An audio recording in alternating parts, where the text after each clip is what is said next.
دوا بەدوای پشکنینێکی درێژخایان کە لەلایەن تیمی پسپۆرانی شوێنەوارناسانی بەریتانی کە لەلایەن زانکۆی ڕێدرینگی ئەو وڵاتەوە هاتبوونە کوردستان ئاشکرا بوو بێستان سووری ناوچەی شارە زۆر لە پارێزگای سلێمانی لانکەی مرۆڤی چاخی بەردینی نوێ بووە و کە بە مرۆڤی نیاندەرتاڵ بەناوبانگە. مرۆڤەکانی ئەو سەردەما دوای تێپەڕاندنی قۆناغی ڕاوشکار لە قۆناغێکی نوێی نیشتەجێبوون سەرقاڵی کوشتوکاڵ و پەروەردەکردنی گیانداران بوون. بەڵگەی زیندوی جێماوە دێرینەکان لە چەقۆ و کەرەستەکانی بەرد و هەنێک کاری گڵێنەیی لەگەڵ ئێسک و پرۆسکی مرۆڤەکان بوونە سەرچاوی سەلماندنی ڕاستیەکی نوێ کە تا ئێستا پێی پێنەبراوە و گرنگترینیان لە ڕێگەی پشکنینی DNA دەرکەوتووە. مرۆڤەکانی ئەو سەردەما کۆچیان کردووە لە ناوچەی شارە زوورەوە بۆ ناوچەکانی ئەوروپا و وڵاتانی بەریتانیا. ئێستا بێستان سوور بۆتە سەرەتای ئاشکرابوونی نهێنێکی مێژووی شاردراوە. لەم بەرنامەیەدا بە دوواداچوون بۆ سەلماندنی ئەو ڕاستیانە کراوە.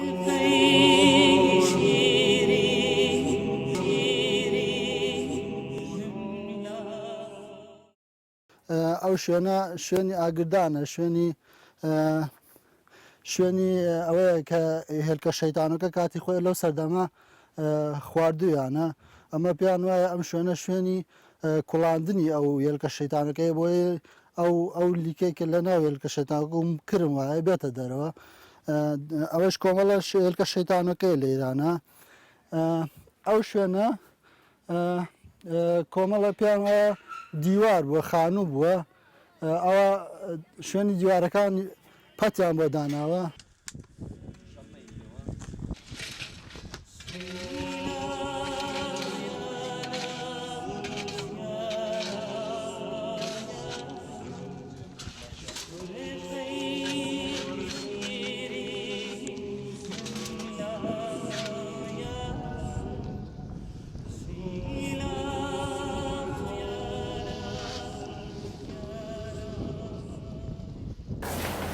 The date of Bestan Sur is approximately between 9000 BC and maybe 7000 BC, but we still have to get some more radiocarbon dates. We only have one radiocarbon date so far, but within the next few weeks we'll have a lot more dates, so we'll have a much clearer idea of the duration of occupation at the site.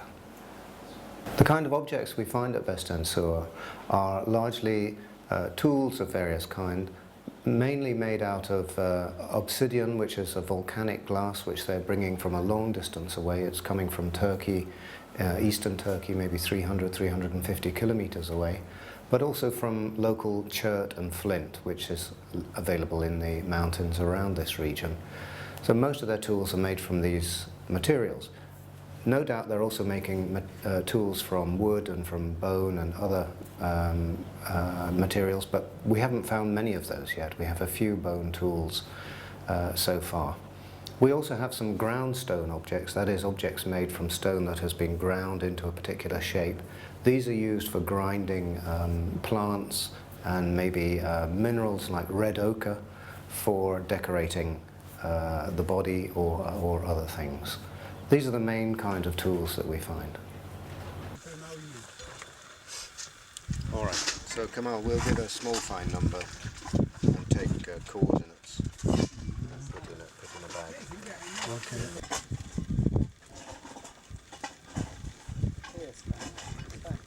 Should we give her a small fine? Yeah. As a clump? Yeah, I think so.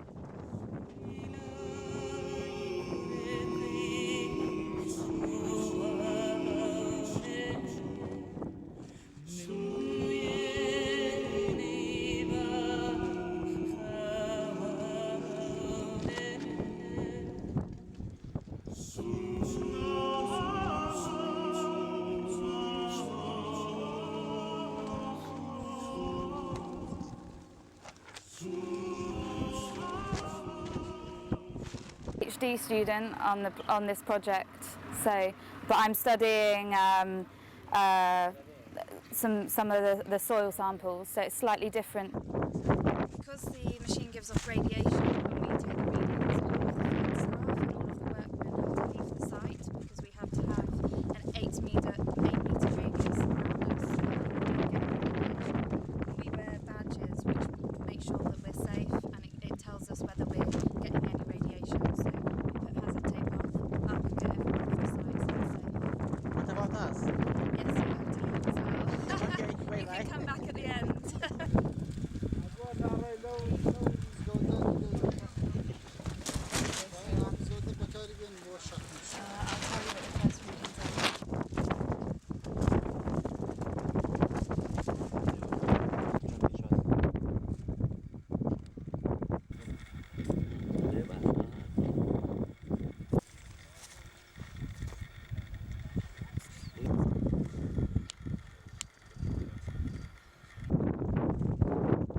on that one there as well. So should we check this, these 2 points on this one? Yeah. Okay.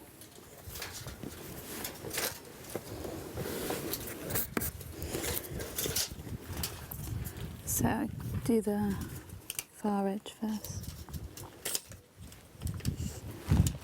3, 164.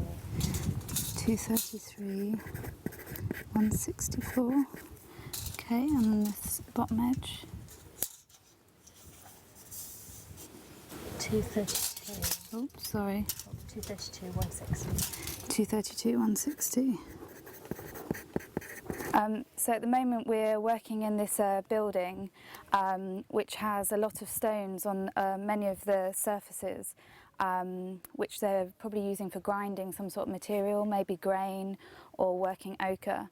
So we've already taken a layer down with a lot of stones on it, and each time before we excavate, we have to draw each stone so we can see where it's been, because we're going to remove it. So we've come down onto this this new layer and revealed new sets of stones, which they've perhaps been using for grinding on the surface, or the elongated stones possibly as a pestle. So at the moment we are taking samples and recording everything in a grid by grid system, so we can look for different activity areas across one building. So they seem to be doing a lot of some sort of processing in this building. So hopefully by looking at each individual square, we'll be able to see if there's different activities going on in different parts of the building. Well, when we originally came down onto this building, we could see some of the stones poking through, and when we started cleaning, it was very clear that it was some sort of like intense activity going on here. But whether, you know, they use this as a workspace, processing space, something like that, maybe, but not sure.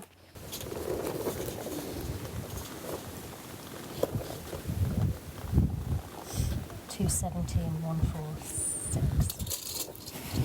217, 146. Okay. There's a PhD student who's working on this particular area, Ingrid, and she's studying the micro artifacts. So she's looking at all of the little bits of flint and bone and shell and other material, and she's quantifying it, so looking at the amounts from different squares, and so she's trying to pin down specific activities in each area. So she does that by taking a set quantity of soil and looking at all the micro artifacts in it to try and look at specific activity areas and trying to identify what this room as a whole was used for, or perhaps each corner, whether they were doing different activities. يدريك أشكي وأشكي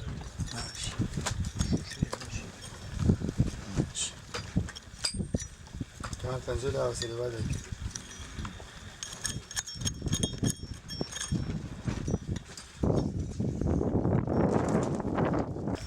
لا كمان تطلع ماسي ولا تكمل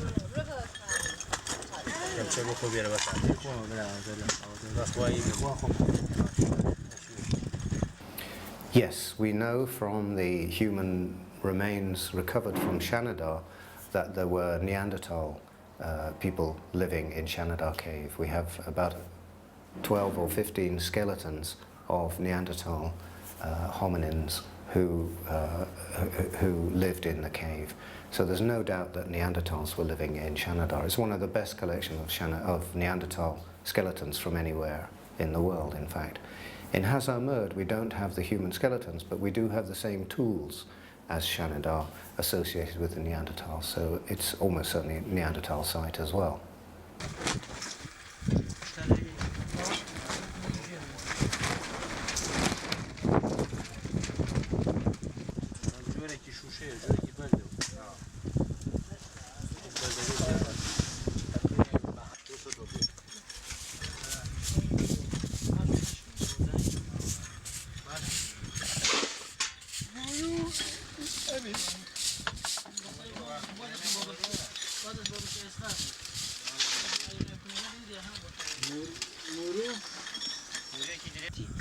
عين المادة طالب الواد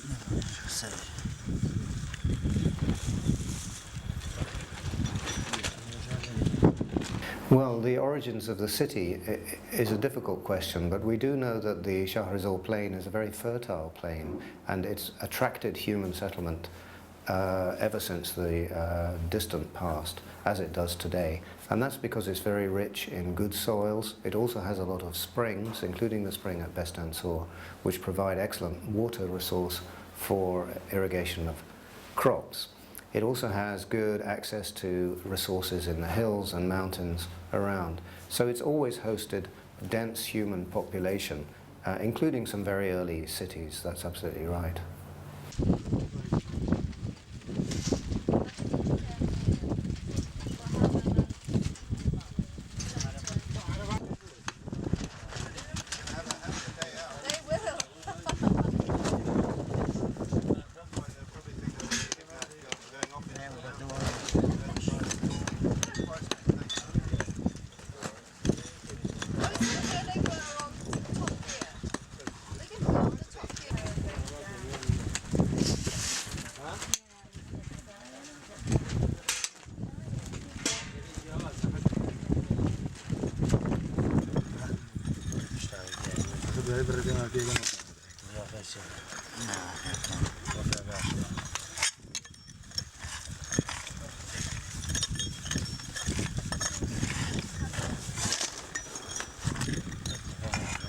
I think our discoveries at Bestan and also at Shimshara on the Rania Plain are going to make a major contribution to our understanding of early Kurdistan, and in particular the change from mobile hunter foraging to settled farming, animal keeping and plant domestication. These two sites, Bestan and Shimshara, are very early in this process. It's earlier than Jarmo, for example, so it's telling us about the first steps in that dramatic change in the human condition.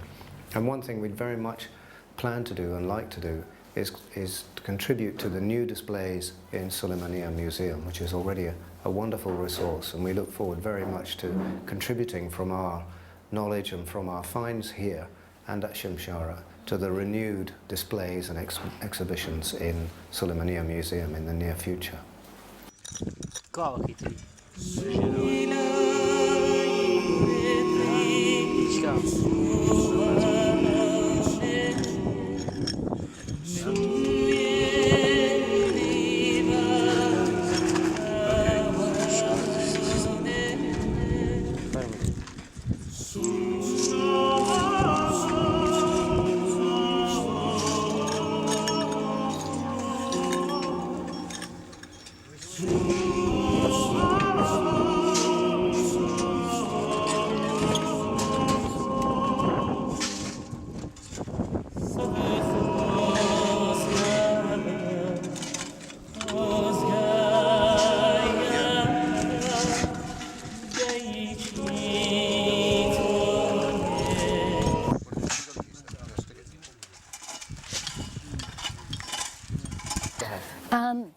So for my own research, I'm very interested to see about the early use of materials across the site, and particularly the ceramic, early ceramic technologies. So before the firing of clay, the way in which clay was used to use it as packing material or for sculpting small objects.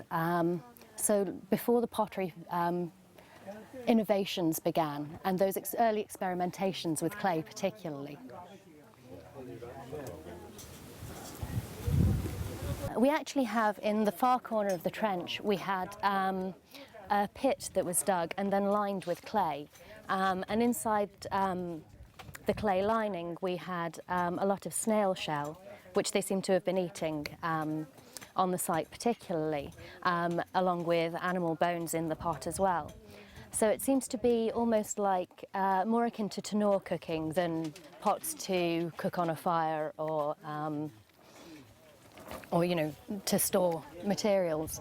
And it's possibly that they're sourcing materials locally. The soils here are quite rich in clay, but don't necessarily stand up well to being formed as pots. So the clay would have been perfect for maybe just using as clay lining and packing material in the same way that it was used for sculpting walls as pise.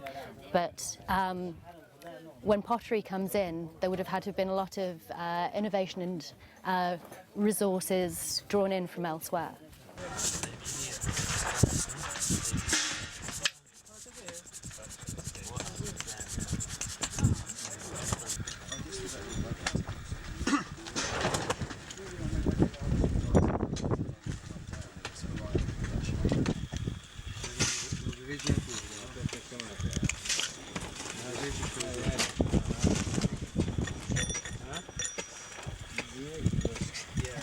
No, this is very unusual to find the two bodies with the one head against the other's legs and the other against the other's legs.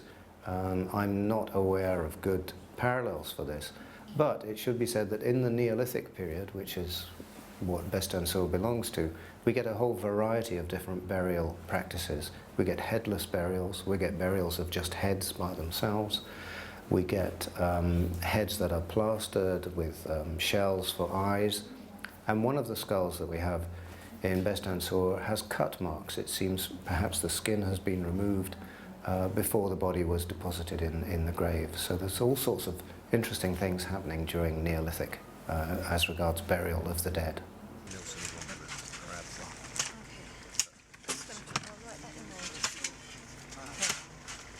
We came to bestan because the Zagros is such an important region for the origins of agriculture and the transition from hunting and farming to becoming more settled and managing plants and animals. So it's a very, very important region where important work was done in the 60s and 50s, and it's terrific to be able to come back to Kurdistan and to work on these questions. So bestan was found by survey in the 1930s, but also in recent surveys, and it has a fantastic collection of pre-pottery Neolithic materials, so it was very exciting for us to come and work here. We're also working at the site of Shimshara, which is a very rich Neolithic site that is a rescue project, so we're going in rescuing the Neolithic deposits before they're destroyed by the dam waters, and also looking for the Neolithic around the site of Zazi. So our strategy is to look for a range of sites of different dates through the Neolithic, from around the early Zazi cave to bestan the pre-pottery Neolithic, and Shimshara, which is possibly slightly later. So we can look at different regions and periods to understand the Neolithic. It's very early days for us to answer those questions because whilst we know it's an old man and a younger woman and his teeth are quite worn, we need to study the bones for the traces of diet through their isotopes, the teeth for the traces of what they were eating. We can also look at their posture and their bones for if there's any repeated activities, there might be strain on them. But we're just doing all the measurements and studying these things now. And for the clothing, sometimes it's on figurines that there might be indications of clothing, particularly in later periods, but it's still very early days. Sometimes you might find Neolithic sites like Çatalhöyük, the charred textile. If the burials have been below a house that was burnt, sometimes the charred textile is still preserved. But here at bestan it wasn't burnt, so we don't have any traces of clothing because it's organic and decays.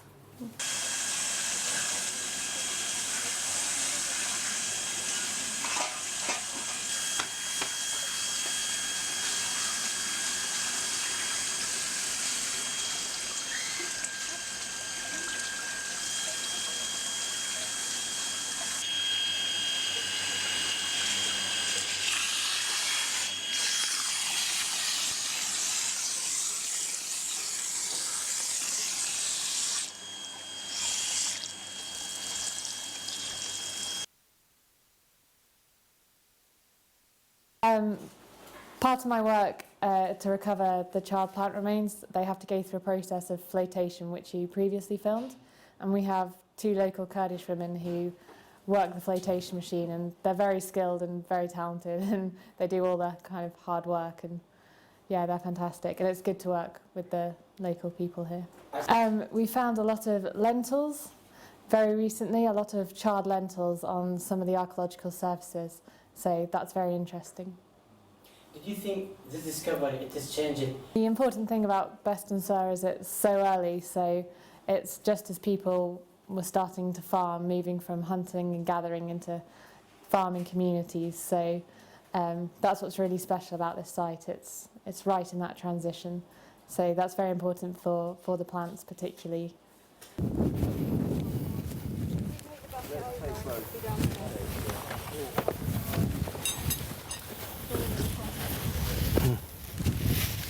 Okay. We hope that the ancient DNA, if we can identify it from the human remains from bestan, will tell us something about the movement of people. Because one theory is that people moved from this part of the world, the so-called Fertile Crescent, into Europe, taking farming with them as the Neolithic spread from 7,000, 6,000, 5,000 BC. And there is some evidence from cemeteries in Europe of connections with Near Eastern populations, such as we might expect here. But the key thing is we need much more information from this region. This is where we have a big gap in our knowledge about ancient DNA, in particular from the Neolithic period. So we very much hope that we can add to that body of knowledge. Yeah. My name is Ingrid Everson and I do the microarchaeology here at Bestan.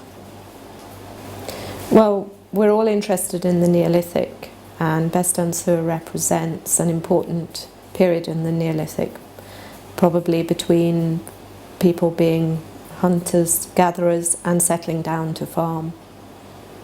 So it's very interesting.